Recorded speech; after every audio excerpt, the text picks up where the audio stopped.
Welcome to another fantastic, amazing, spectacular episode of the Alumni Podcast. We have Michaela here. This is going to be a great episode. But Tyler, what do you know about the great outdoors? The great outdoors? What do you mean? What do I know about it? That's the most broad question ever. Because I know nothing about it. I live in the Pacific Northwest, and so we're about that outdoor life. I will say that. And I've always been kind of like a West Coaster, so I like the outdoors. I'm a big fan, if that's what you're asking. That's what I know. I know I'm a fan. Let's say that. All right, well, stick around after this intro and find out from Michaela what her answer is like. Yeah.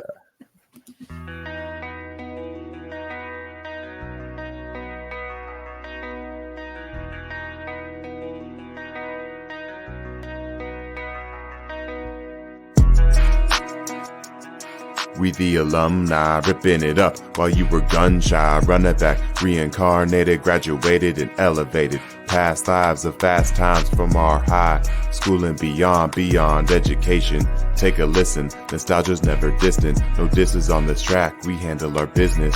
NBA, JD, DPT, we got the stack. Hey Jim, it's time to bring our classmates back.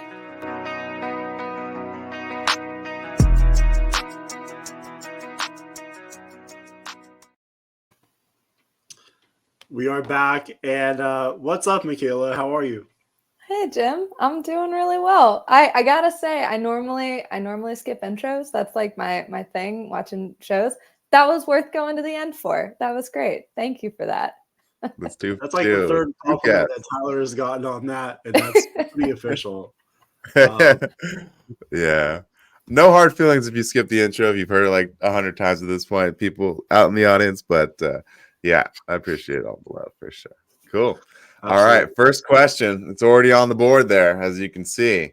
Is going to be rating your high school experience 1 to 10. What is the quick number that you would assign it there? Yeah, I think it was like a 6. 6 is probably the most accurate answer that I could give. Like okay. It was fine. It was pretty good. It wasn't amazing, but it was good. You know, that was our answer too. That's super. Yeah, we were both in the 6 range. Yeah, solid 6. Like nothing. I can't like pick on anything and be like it was the worst. People were really mean to me. But I don't know. It's high school. Yeah, it's high school and bad stuff and good stuff and bad stuff.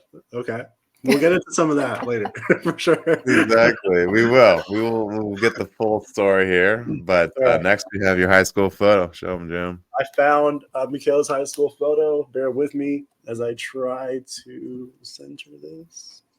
Oh, you got it. Yeah, kind of hold steady there. She's on the far left, I guess, of the screen that I'm looking at. So nice.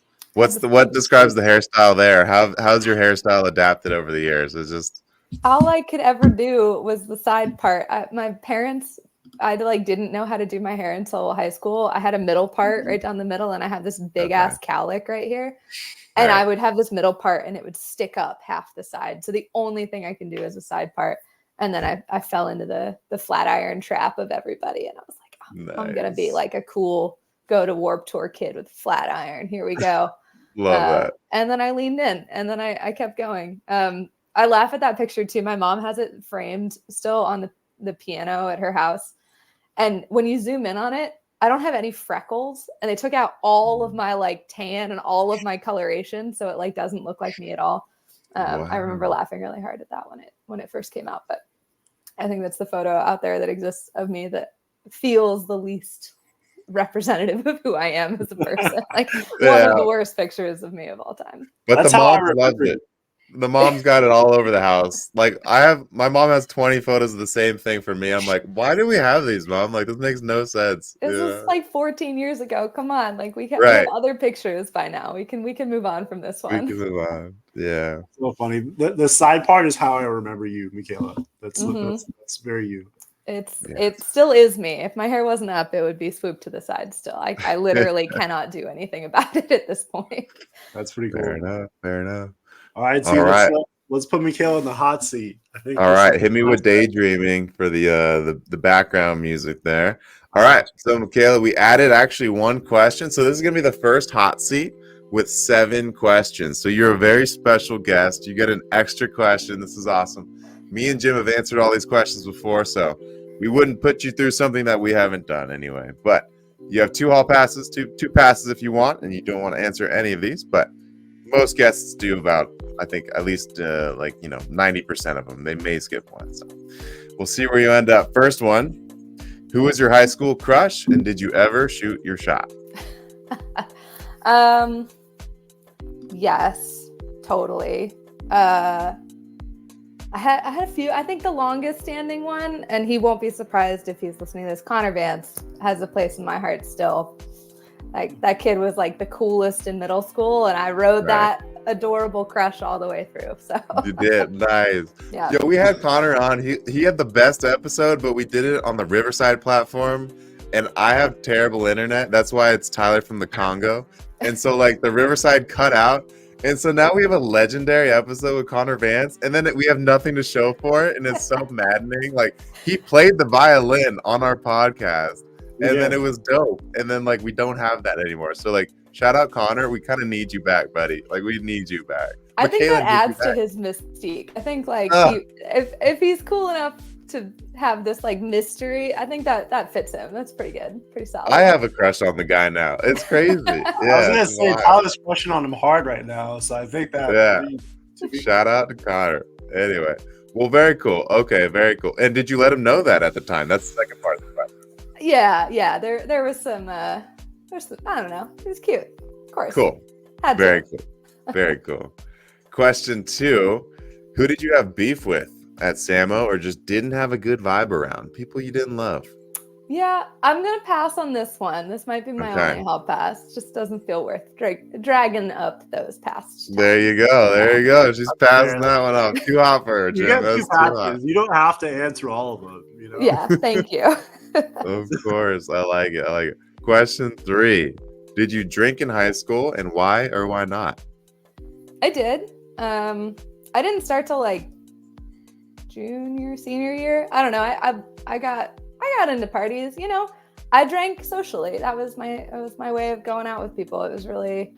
I have very fond memories of the parties I went to in high school. So I did because it was the thing to do, and I'm fine with it still. Nice. There you go. Jim's drinking right now, so it's fine. What are you drinking, Jim? It's a Coke. It's a Coke. It's a spiked Coke. Dude, I've been intermittent fasting all day. I needed the sugar rush, so I got. Hey, I feel you. Jim's on a health kick right now. It's pretty solid. It's good, except the Coke. I don't know. That's not that healthy. Coke is not good for you. It's not. It's good for sugar though. It's good for a good spike. That's right. To get through a pod, you're crushing it. All right. Next question. Question 4 of 7. Are you currently north or south of a 6-figure income? I'm straddling the line. Oh, it's like pretty on the nose. It's just pretty much right there. Yep. Very cool. Very cool. Another financial question. As of this podcast, do you have a retirement portfolio? And if so, is it larger than your student loan debts? I do have a retirement portfolio. Nice. I did just get a new job, so I had to transfer it all over to a new spot. I'm super lucky I didn't have student loans. So yes, it is bigger than them. Cool. Which is awesome. Nice. And I'm grateful for that. That is huge. That is huge. Nice. And then question 6, we have 2 more here. What was your most embarrassing or awkward high school moment that you can recall? Anything come to mind? I don't know, to be totally honest. I'm sure someone has some memory of me at a party or like in the hallway doing something totally embarrassing, but I don't remember. I don't think I've done that, like replay something awkward that happened in high school. Okay. Nothing that's just like rattling around your brain you can't live with even to this day. Okay, that's good. That's fair. That is fair. Last question. Did you have your first kiss in high school? And if so, who was it with? I did not. My first kiss was before high school. Okay. Yeah. Okay. Fair enough. Well, she went 6 for 7, Jim. How do you rate that hot seat? I give it a solid 9. Using one pass, you use the pass. Like the pass is fine. Yeah. The use the pass, that's fine. I like the 9. The 9, that's a good score. Yeah, I'll give it a higher solid than her high school score. I appreciate it. Yeah. Yeah, of course. Well, perfect. Now it's time for the Wayback Machine. Way back in 2010, June 2010, you graduated from high school. Your name started with a C. Dr. Hugo Pedroza was your principal. He sang you a song. The Lakers were playing in the NBA playoffs. I think that was Kobe's last championship on our graduation day. And, you grabbed that piece of paper, you shook Dr. Hugo Pedroza's hand. It wasn't your degree. You'd pick it up later at grad night, if you went to grad night. And then you woke up the next morning, or actually it was morning when we left grad night, but you woke up eventually after going to sleep, and you were a high school graduate, and your whole life waited ahead of you. And we stand here 14 years later on this podcast, and the question that me and Tyler were always trying to answer was, what happened to our classmates? What happened to Michaela? And we want to know from that morning all the way until now what your path was like. Yeah. I guess I'll just start right when graduation happened. In senior year, I got into the University of Maryland. So I knew as we were graduating, I was moving across the country in August of that year. And so I kept my summer plans like pretty casual, and I leaned in really hard, and I worked at UCLA sailing camp where I'd been working for years. At that point, just kind of like leaned into some friendships, because I was like, I am probably not going to see a lot of these people again. And then in September, I left and moved to Maryland and moved into the dorms and went to school full time. I got a physics degree and an astronomy degree. I guess they're a double major, so astrophysics. And spent like a lot of time really enjoying that. Went to all my classes mostly remember most of them. But I got about like 3/4 of the way through school, and I was like, this is actually not for me. Like, I don't really like learning all that much. I don't really like going to class all that much, but I'm so close to the end that like I should just keep going. And I came in with a bunch of AP credits, which I'm super thankful for Samo for pushing me towards. Yeah. And so I was like, I just need to graduate as fast as I possibly can. So like, get me out of here. And I got done a semester early, tapped out, graduated with no plan. I was like, okay, I'm just done. All I know is I need to be done. I have a physics degree. I'm not going back for my PhD. No one's going to hire me. Like, this is not a skill set that's like transferable. But while I was in school, I fell in with the climbing community there. It was the University of Maryland Outdoor Rec Program at the time. They called it, like went through a name change. It's the Maryland Adventure Program now. And I found it mostly for a boy. I got into rock climbing because like there was a cute boy hanging out of the climbing wall. And I was like, well, I should probably go do that a little bit more, and figured out how to rock climb and figured out that there were some really cool people in that community. Awesome. And that boy still in my life, married to him now, which was super cool. Worth it. Worth the effort. Worth the time in the climbing gym. Awesome. Yep. But I was also like making friends with all the folks there, and they started encouraging like, okay, you should just go into trip leading. Like, you've been, when I was living in Santa Monica, something I did every summer, I would work at a sailing camp, and I would teach kids how to sail, and I would teach little kids how to kayak. And so I was like always on the water, and I didn't realize how transferable of a skill that was going to be.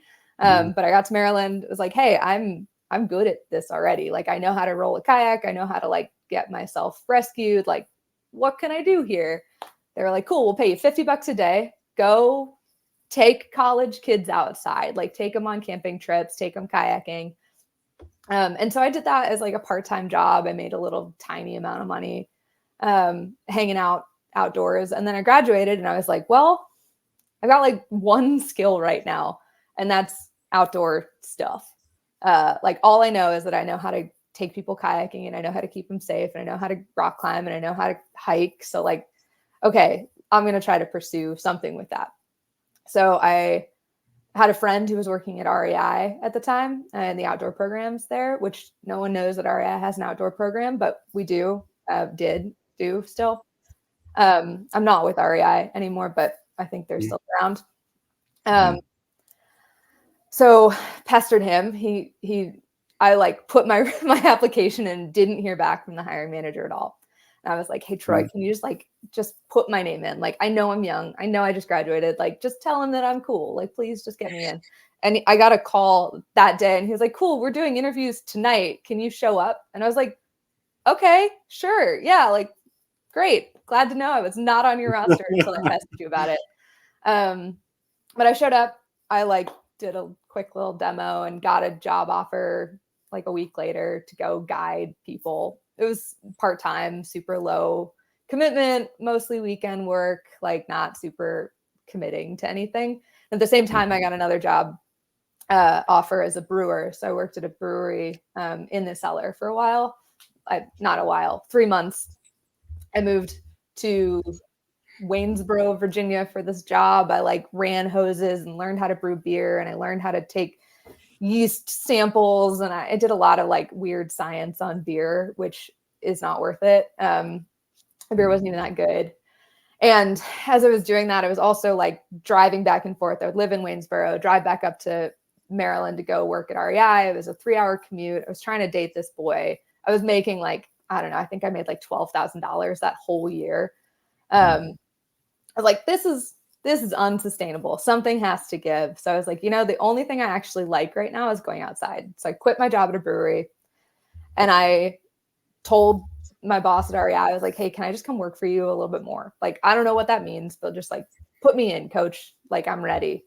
And I also went into the store and I was like, hey, will you just like let me work part-time? Like, I know they were not going to pay me enough to go outside all the time. It's not enough hours. It's only weekend work. Like, can I work weekdays and come in and do whatever you need?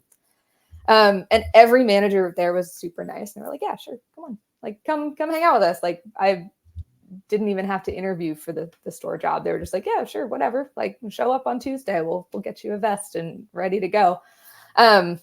Which back at the time felt like a huge vote of confidence. I was like, yes, I'm good at this. Yeah. And so I ended up, it was like in my brain, I remember thinking like, cool, this is a great temporary thing. This is part-time. This is like a one-time, like I'll do it for summer. I'll go back to physics. I'll like find something that's within my education. And then like 3 years passed and nothing changed. And I was like, I had a full-time gig with REI. They were paying me okay. But I was like, I'm kind of done working in a store again. Like, I'm just done with it. I'm exhausted. Because I was working as a sales lead in the store, navigating department, like keeping everything clean, keeping everything organized. And then also still guiding on the weekends. And it just wasn't sustainable. Like, it's just too much work and it's too much commitment for not very much pay. And I was like, okay, both bosses, like everybody needs to know, like, I'm about to quit. Like, I'm about to leave. I'm going to go find something else. I don't know what it is yet, but just know I'm 1 foot out the door. And in that same moment, my guiding boss was like, hey, I think I've got a full-time job for you if you want it. Like, you can come be an admin, do outdoor stuff, hang out, maybe stick around a little bit longer. Maybe you don't have to go. And so I was like, okay, that's fine. If you'll pay me a decent amount, like I'll show up every day. It'll be great. And then did that for a year, got really lucky with a job at headquarters and got offered a role supporting the outdoor program again. Moved my whole life to Seattle, settled there for 3 years, and then pandemic hit, and then moved to Charleston, South Carolina, continued to do that job remotely. And then got laid off from that job in January of this year. Like, no longer with REI. I work for Boeing now, which is cool. I help build the 787s. But that's honestly, like, that's my job trajectory. Like, it was fun, but it's like stuff I'm like least excited about, to be completely honest. Like, what a cool ride and cool story. When you graduated, I like to go back to the beginning of the story. Were you into like outdoor stuff in high school, or did you pick that up in college? Yeah, I'm really lucky. My parents raised me kind of as an outdoor kid. Little known fact, and I kept it kind of little known through high school. I was still a Girl Scout. I hung out with my Girl Scouting friends like once a month, and we would do badge work. And I like got one of the high level awards at a certain point. But I like I didn't want that to define me. But yeah, my parents really pushed me to get outside. So they would take me hiking, and they would like go to the beach all the time. And my version of being outside was very much just like, it's just casual. Like, I'm not going backpacking. I'm not going like multi-day, whatever. Like, I'm going to go for a hike in the San Juan Mountains. I'm going to go to the beach. I'm going to go sailing for a couple hours. I'm going to go kayaking with them. Like, maybe I'll paddleboard. Maybe I'll do this other stuff.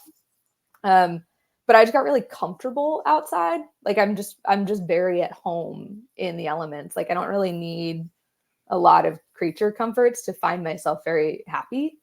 So when I got to college and I met people who were going backpacking and going multi-day canoe camping and getting out and getting after it, it was a pretty easy sell. I was like, oh, I know how to camp. I'm pretty good at this other stuff. Like, oh, I can put those together. Like, that's fine. I know how to use a camp stove. The computer is propped up right now on all my camping gear to keep it at eye level. Nice. So I was just like, it just happened to be something I was really comfortable with, and I'm super grateful for it. And it's really funny. Yeah, it always felt like a backup plan. Like, it always felt like something I was like doing as a hobby or doing as a part-time gig or doing as like something else. And now looking back, I'm like, oh, the defining feature of my adulthood so far has been going outside and like either taking other people outside or going outside for myself or learning new skills or pushing myself physically and mentally. Like, it's been fun. Kind of going after stuff that's, I don't know, totally different than what I did in high school. Yeah, absolutely. When you in high school, like a lot of people that come on this podcast, when they start talking about college, they kind of wander as far as like a major goes. It sounds like you just kind of chose physics and you were like, this is where I'm going with, you know? Yeah. Was there a thought process behind it? How did you end up there? Like, what was the process like to getting to that major? Yeah, I mean, a lot of credit has to go to Miss Reardon at Samo High. Like, I was really good in physics. She was fantastic. Like, she was super complimentary. She was like, it was really cool to see a young, smart physics teacher. And then Ruprecht was also my calculus teacher. And I was just like, I just happened to be really good at both things. And both of those teachers were super encouraging and really positive. And I was also like, really, I wanted to be an astronomer. Like, that's what I actually want still in my life. I love the night sky. I think it's part of this like desire to explore stuff. And it's this desire to get out into new places and push boundaries. Like, the night sky is totally unfamiliar. We don't know anything about what's up there. And so I was drawn to this like study of the stars. So like, what is it? Why do we exist? Like, what is happening up there? And like, how does the universe really work? But every time I would tell someone like, oh, I'm going to go be an astronomy major, they were like, oh, that's not going to get you any money on the other side of this decision. Are you sure about that? So I added physics in, and now I still prefer astronomy. Like, that was always my thing. Like, that's the academic pathway that brought me the most joy. But physics is the selling point. Like, that's the one that's on my resume, and that's the one that people are like, ooh, a physics degree. Even though I got it because an astronomy degree on its own either meant that you had to be like a true philosopher, like you were just going to make $0, you were just going to philosophize about stuff, or you had to go for a PhD and spend like 12 years trying to vie for telescope space. Like, I have a friend who just graduated with her PhD, and she graduated a semester before me at Maryland. Like, that's so many years ago. Wow. I didn't want that. Like, that didn't feel that fun. But it was still really fascinating. Like, I'm still fascinated by the night sky and still fascinated by the universe. So I pursued it because that part was really fascinating, and I thought it was what I wanted, and got like too close to the end to change my mind. So stuck with it because it felt worth it at the time, just to be done as quickly as possible. I understand. So being an astronomer was really the goal, but it sounds like from what you're just going off your friend that it would take a really long time to actually get a PhD in astronomy. Is there any way to have your cake and eat it too? Or like, I mean, I'm just so curious. Yeah, my retirement plan is still to be to like work at one of the observatories. Like, the Griffith Observatory was one of my favorite places when I lived in LA. Like, I would, when I was sad or I was angsty or I was like bored, I would just get in my car and I would drive up to the Griffith Observatory. It was just kind of like one of those places that I just gravitated towards. So I think my end state is like, I will figure out some way or another to get into this more public facing astronomy program, as opposed to trying to do like what I realized in university was that like astronomy is antisocial inherently. You're sitting behind a computer running numerical simulations of what a black hole kind of maybe could look like. That's what you're doing. You're not actually studying a lot of the stuff. What people are doing right now is getting really specific on really specific questions. And I realized also that that's just not what my brain wanted. Like I wanted to do the philosophizing. I wanted to think about the bigger picture and I wanted to understand that. And what I feel like that is leading me towards is either like doing large scale, like maybe go after a PhD when I'm 50 and then start doing some like large scale research, compiling a bunch of different research into one and trying to understand it differently, or just going to volunteer at an observatory as a docent at some point when I'm in my 80s. Like that might actually be the path forward. Like I get to talk to people, I get to look at stuff and think about the world and think about my place in it, but I also don't have to sit behind a computer in a basement, like thinking about being outside. By our 80s, we're all going to be on Mars at that point. So the stars are going to be very accessible to everybody. Moon at that Hotel point. is coming. I work at Boeing now. Moon hotels. Who knows? Yeah. What Don't was quote me the on that. transition to Boeing? That seemed like a very quick, like I was in Seattle and then the next week I was working on a 787. I was like, wait, how did you learn how to do that? What was the process of working for Boeing? Yeah, there's something about being in corporate life that sets you up to transfer to anywhere you want. Okay. Even at REI, like I was a product manager, Gotcha.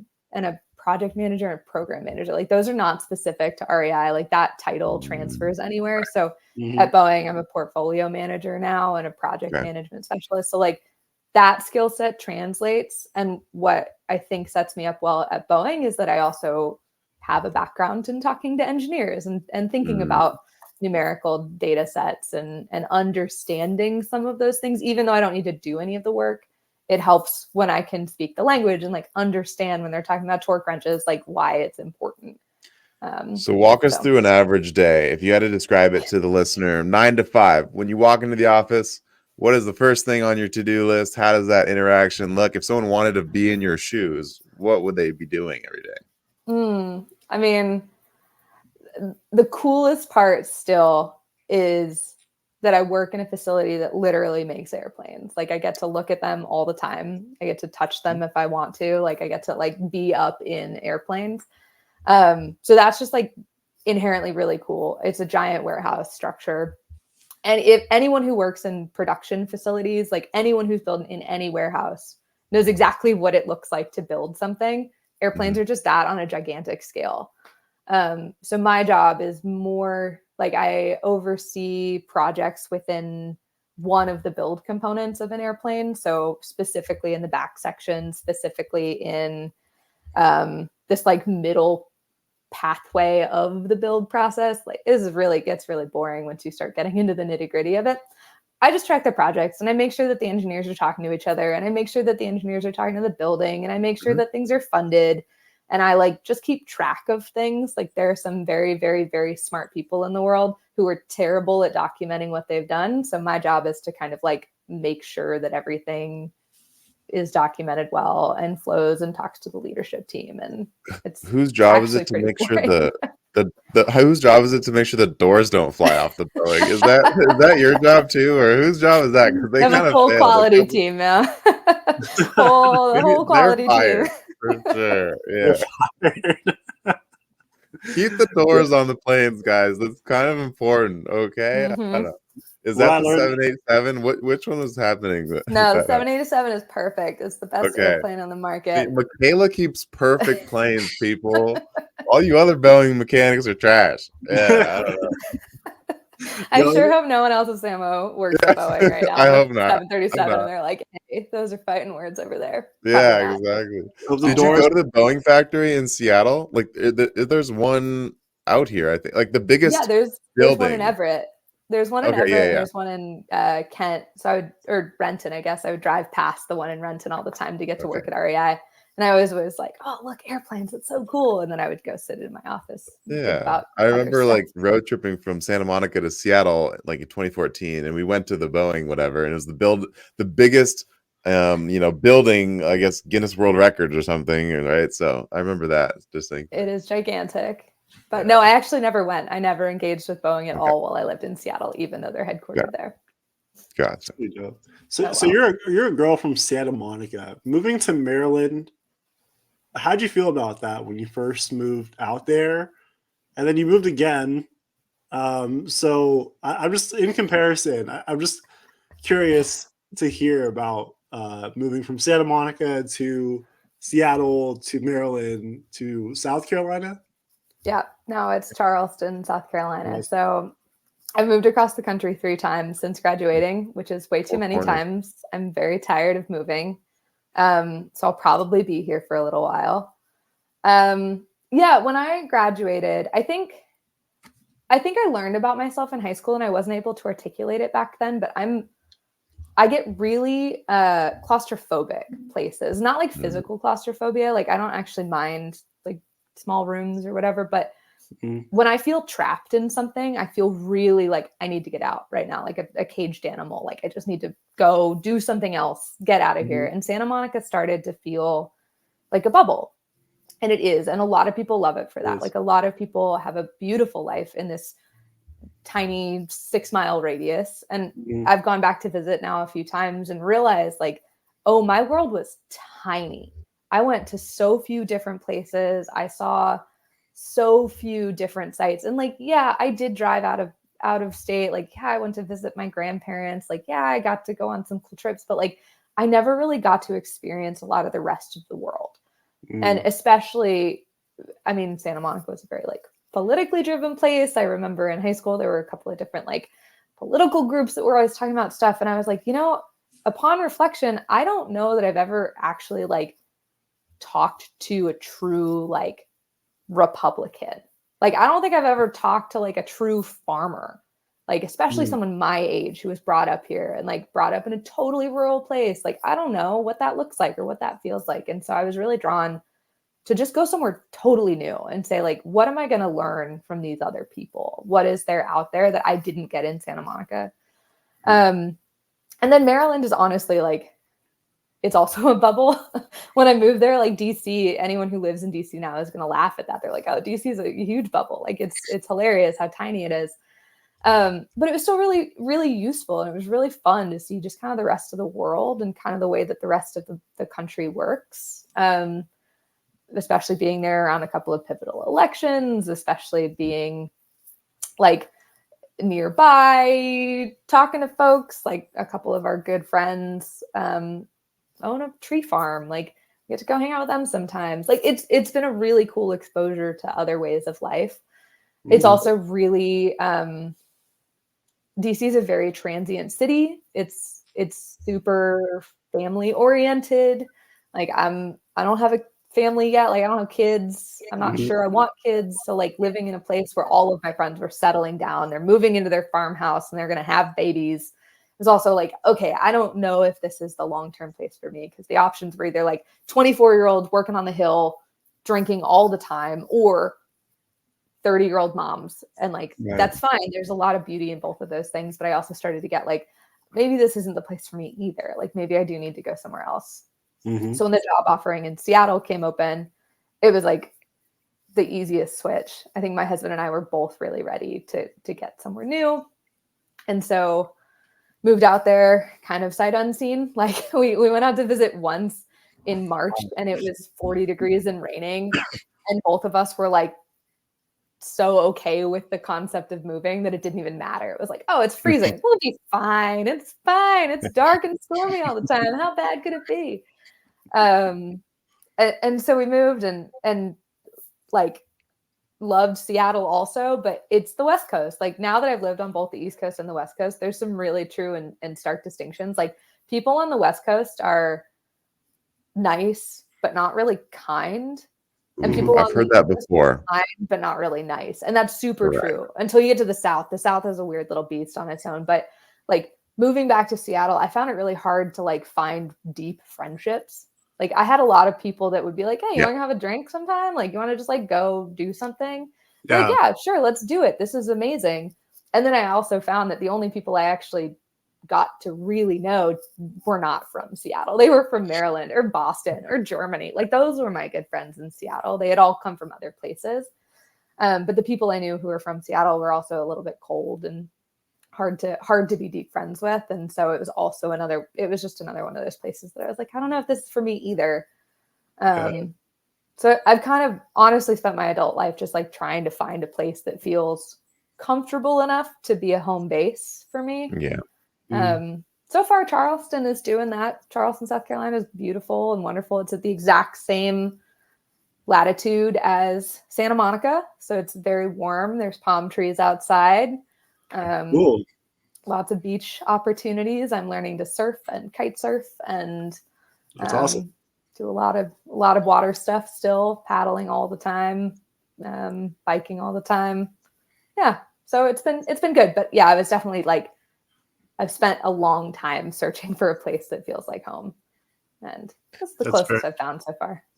I would say, yeah, I've definitely heard the nice and kind distinction before. And then the Seattle freeze is another common term I've heard being in this area, Pacific Northwest, about it's people a little bit more off-putting it, like kind of, harder to warm up to you, I guess. But how would you describe the South so far? What's the moniker you would give for that? Is it like kind, but a little bit racist also? Or like, what's your like take on that? How would you? Yeah, dude, the people who are like Carolina. Our age from here are some of the nicest and like most well-rounded people I've ever met. And they're like, I mean, I won't say I know everybody in the South, but a lot of folks are very like-minded. Like it's pretty nice, like not super racist, pro-gay people, like pro-choice, all that good stuff.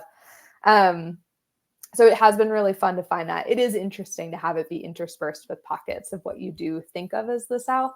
So it's a little bit of a jarring experience, but I've also like when I was living in Seattle, I would road trip from Seattle to Utah a lot. Like that was a common route I would take. I would go skiing every winter. And that route took me through some really red pockets also. And in those drives, I started realizing like, oh, I'm not actually like Seattle's not perfect either. Like this West Coast idea of itself is not actually perfect. There's a lot of pockets of racism. There's a lot of pockets. Like I started doing some research on the history of Oregon, and like Oregon is one of the most racist historical states in the country. And that's crazy. Like you don't know that unless you visit and you start doing some research on it. But once I realized that, I was like, oh, I can live in the South. Like it's not actually that different than the rest of the place. It just has a funny accent on top of it. And it's a little bit more blatant in it. So that's kind of the difficulty is like you just see it a little bit more, but it's not actually different than other places. Okay. Gotcha. Yeah. So, Michaela, if I gave you the next 10 years and you could have everything your way, what would your life look like? Oh, man. I would have a remote job again. I love Boeing. Don't let them hear this, but working in person is really hard. Yeah. Okay. So I'd go back to being fully remote. And then honestly, ideal state is like, I think I'm still unsettled. No matter where I live, I'll always be unsettled. So the ideal would be to have the opportunity to move a couple of different places in a year cycle to say like, I'm going to go ski in the mountains for 3 months and I'm going to go live my life over there. And then springtime, I'm going to move back here and I'm going to live this life in the beautiful beachy area. And I'm going to go sailing more and I'm going to go lay on the beach. And then summer, I'm going to go exploring, like I'm going to go travel. And then just like cyclical, repeat it. I don't know if that's possible. It feels like there's a way of doing it that feels attainable to me that that's kind of what I'm aiming for right now. But that would be the ideal state.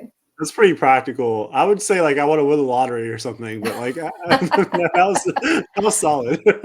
Jim's not a very deep guy. He's just to the point. He's just like to the point. Give me the money, and then everything else will solve itself. That's Jim's philosophy. Michaela's like, I want life experiences. I want to like be in the snow. Jim's like, give me that money, dude. That's all. Give me the money, and I'll figure it out. You probably will too. That's the best part. Like, I hope that you do. I hope that you win the lottery and can do everything you want with it. Appreciate that. That's a reflection on your potential future. And then when Jim asks that, I always kind of ask if Michaela from 2010 and Michaela from today walked into a coffee shop and had a 30-minute conversation, what do you think that would be like? What would the advice to your younger self be? How would you feel about your current self from your younger self? What would that interaction be like? I think I'd be proud of myself. I think I'd be confused about working behind a desk all the time. Like that was part of graduating college. It was like, I'm not going to work behind a desk. And now I do. And I have for the past like 6 years. Okay. I think the advice I would give back to my younger self is that, like, it's probably important to figure out the difference between stuff that matters and stuff that doesn't matter a little bit earlier in your life. Like you don't have to spend all this energy on stuff that really doesn't matter, but you maybe should spend a little bit more energy on the stuff that does. And it's just a discernment that all kids have to go through, right? Like no one makes perfect choices when they're younger. But I feel like I maybe pushed that boundary a little bit more than I should have. And so I don't know, it would be interesting, but I also don't think I'm completely different as a person. Like I like to think that I've grown in a direction that a younger me would be proud of. Right. Okay. Yeah, that's interesting. And if you can go back to the high school Michaela, what would you do differently, if anything, from back then until now? I don't think I would do anything differently, realistically. Like I'm incredibly proud of what I have done in my life. Like I'm really grateful for the life that I've lived up till now. I've said yes to all the experiences that I really wanted. Like I climbed Mount Rainier in Seattle. I've paddled I'm jealous. Like a SUP ultra marathon 5 times. I'm a pretty decent rock climber. I'm not great, but I'm having fun. I just keep saying yes to the things that make me happy. And I don't think there's anything I would do to change that realistically. And like, that's one facet of my life that I do feel pretty good about. Dude, I love that. That's super solid. What's the next big goal for you in terms of like, what's the next Mount Rainier in your life? Ooh, that's a good question. Well, there's two directions to answer that. There's the actual, I'm going to go hike something and it's going to be crazy answer. And that is like, I really want to go, there's 2 trips. I want to go bike packing through Africa with a friend of mine. We went to Senegal last year and it was the most amazing trip. And I really want to go do that again, but like longer and better and for more days and more countries. I really want to hike the Jordan Trail, which is a 6-week hiking path through the country of Jordan. Just freaking gorgeous. Looks really pretty. Yeah. I don't know. I really want to go to South America because once I go to South America and Antarctica, then I've got all of the continents off my bucket list. So goal, I really want to do that at some point in the next couple of years. And then I don't know. I feel like those are the actual, like the ones that will mean something to me, like the ones that'll mean the most to me.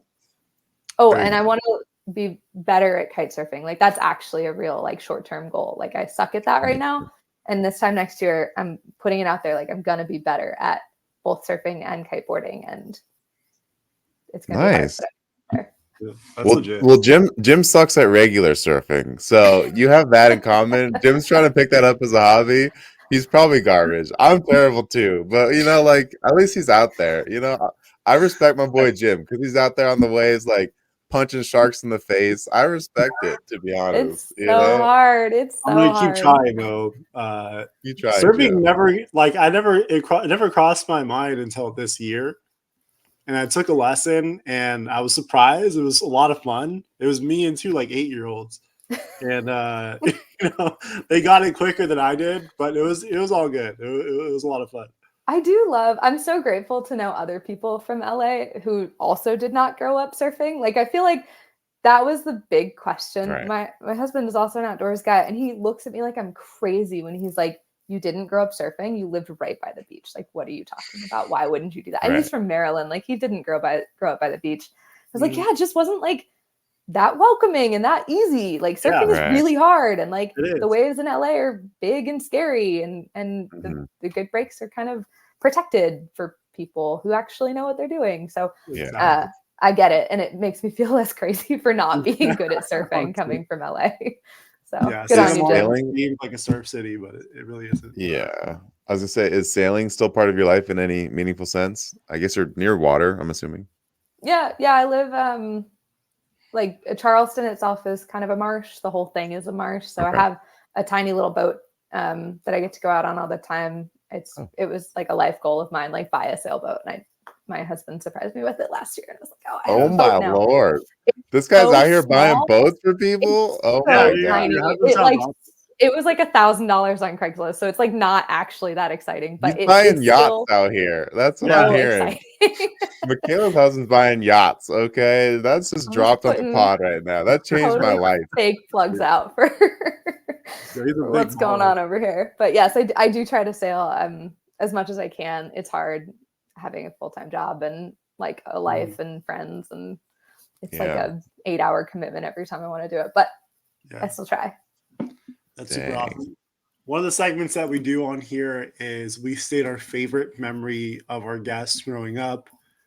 I remember that you went to Grant with me. Is that true? Yeah, you were a Grant kid too. Mhm. Did you go to John Adams as well, or Lincoln? Oh yeah. Okay. Straight So we through. all- Yep. Okay. So we had the same upbringing basically. We went to Grant all the way through Samo. And that's what I remember about you the most. I think we had a couple classes in elementary school together. So yeah, I think that's what I remember about you. I meant to do this earlier. I'm pretty sure my mom just brought me a picture from Grant of all of us. I'm pretty sure Oh, I no found way. you on it, Jim. I might Really? turn off my camera and go find it in a second.